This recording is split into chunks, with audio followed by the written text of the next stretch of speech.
me something, it might just take the pain away. Ito nga guys, at nandito na ako sa Monclova at syempre nakamaskarigi ako dahil masama ang aking pakiramdam. So kailangan tayo magproteksyon para hindi lumala ang ating nararamdaman at hindi rin tayo makahawa sa ibang tao, o diba? Kaya naman samahan niyo ako dahil nandito na ako sa Monclova. So eto na nga guys.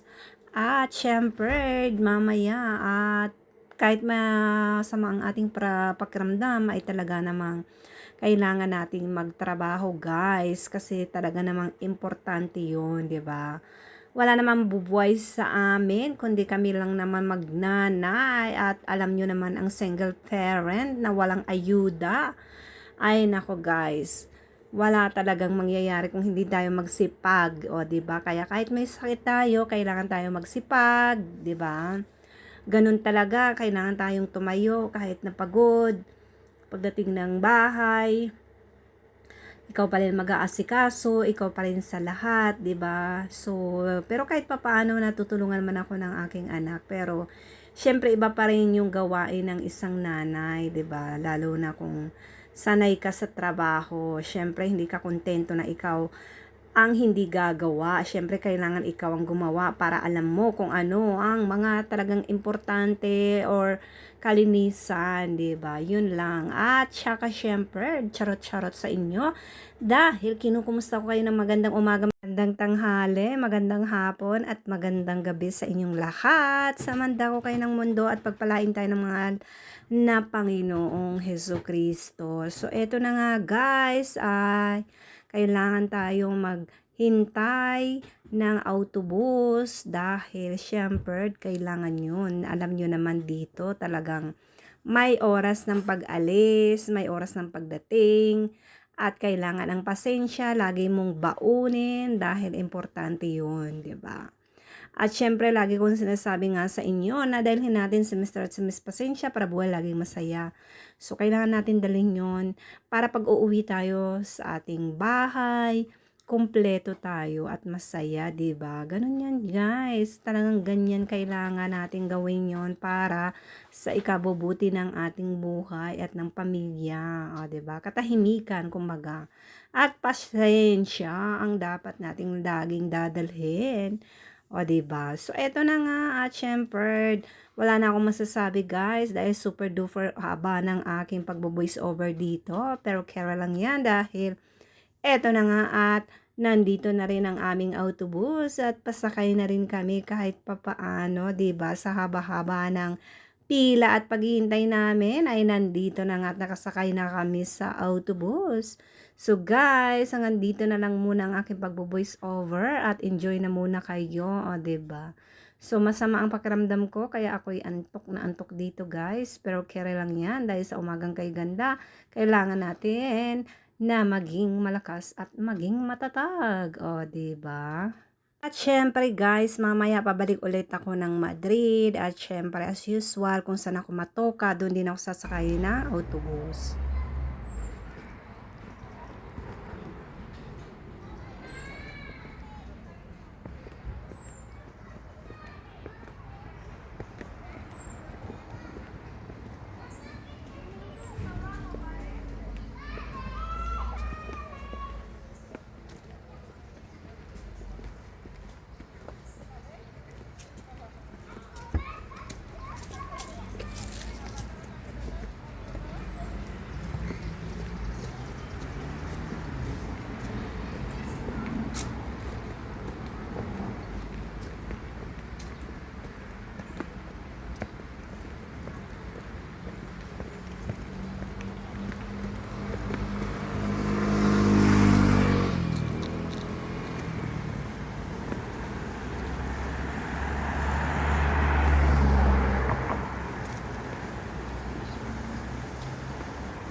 Eto na nga guys, nandito na ako sa Monclova at nako grabe, super duper gabi na, nakita nyo, pero ang ganda pa rin dito.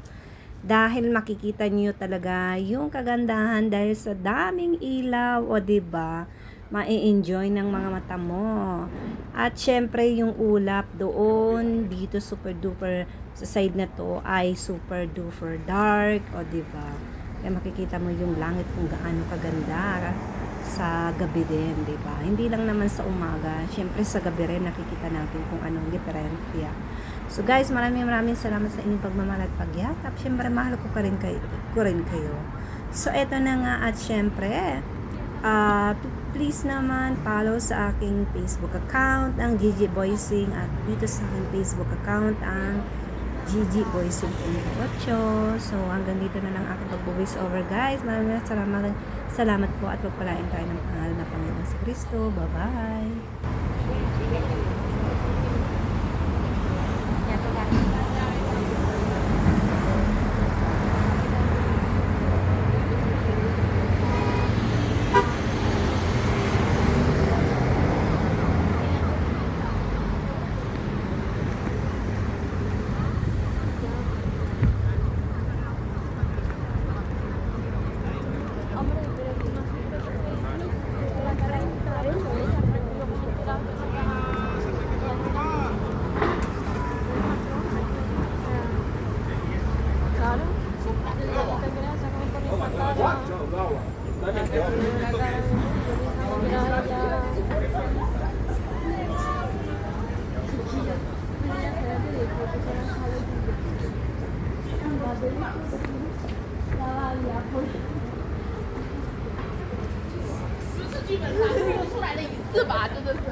Gracias, muy amable.